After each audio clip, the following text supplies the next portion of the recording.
হরে কৃষ্ণ, স্বাগত বন্ধুরা নতুন আরেকটা রেসিপিতে। তো আজকে তৈরি করলাম পাকা আম দিয়ে পিঠে, বাপা পিঠে।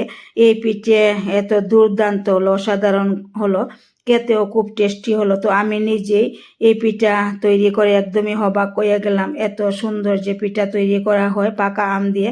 তো আমি কিভাবে এই পাকা আম দিয়ে পিঠে তৈরি করলাম, আপনারা অবশ্যই পুরো ভিডিওটা দেখবেন। তো আমি এই পিঠাটা তৈরি করার জন্য নিলাম 2টা আম নিলাম, আর আতপ চালের গুঁড়ি নিলাম, আর নিলাম গুড়। এইগুলি লাগবে এই পিঠাটা তৈরি করার জন্য। আমগুলি আমি কুসা চালিয়ে খুব ভালোভাবে ধুয়ে নিলাম। তো এবার আমগুলি এইভাবে হাত দিয়ে চটকে চটকে বের করে নেব। এরপর খুব ভালোভাবে এইভাবে একদম হাত দিয়ে মিশিয়ে নিতে হবে। তো এবার গুড় দিয়ে দিতে হবে। দিয়ে দেওয়ার পর গুড়ও খুব ভালোভাবে আমের সঙ্গে মিশিয়ে নিতে হবে। তো গুড় খুব ভালোভাবে মিশিয়ে নিলাম। এবার এই গুড়ি অল্প অল্প দিয়ে দিতে হবে আর মেখে নিতে হবে।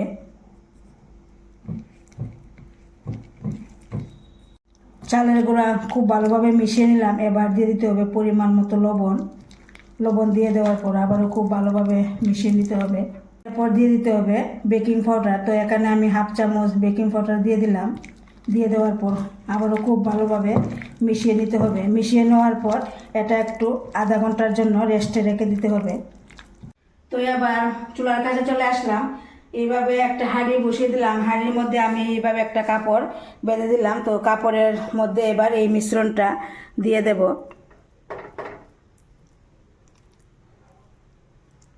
তো মিশ্রণটা দিয়ে দেওয়ার পর উপরে আমি কিছু এইভাবে বাদাম কুচি করে দিলাম, আর কয়েক টুকরা আমসত্ত্ব কুচি করে দিয়ে দিলাম দেখার সৌন্দর্যের জন্য। তো আপনারা নাও দিতে পারেন। তো হাঁড়িতে কিন্তু আমি জল দিলাম, এই কথাটা বলতে ভুলে গেলাম। তো এবার ঢাকা দিয়ে রাখতে হবে। এখানে প্রায় 15 থেকে 20 মিনিট ঢাকা দিয়ে রাখতে হবে, আর এইভাবেই রান্নাটা করতে হবে। 15 থেকে 20 মিনিট হয়ে গেল। তো এবার ঢাকনাটা খুলে নিচ্ছি।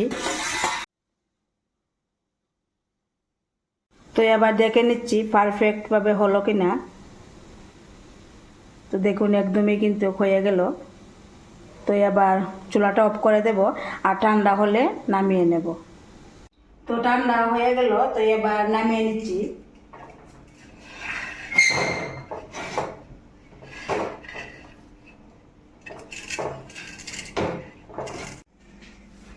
তো এবার খুলে নিচ্ছি।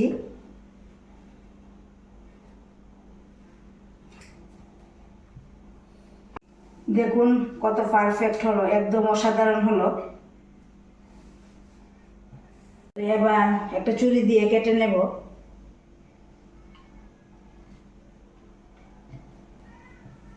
যে কোনো সাইজের আপনারা কাটতে পারেন। তো আমি এইভাবে কেটে নিচ্ছি।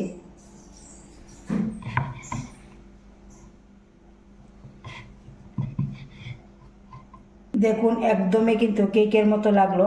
তো এটা কিন্তু কেক না, এটা একটা পিঠা, আম দিয়ে পিঠা তৈরি করলাম। তো খেতে কিন্তু একদমই খুব টেস্টি হলো। তো কেমন লাগলো বন্ধুরা আমার এই পাকা আমের রেসিপিটা? যদি আপনাদের কাছে ভালো লাগে অবশ্যই একটা লাইক দিবেন, শেয়ার করবেন, আর কমেন্টে অবশ্যই জানাবেন কেমন হলো।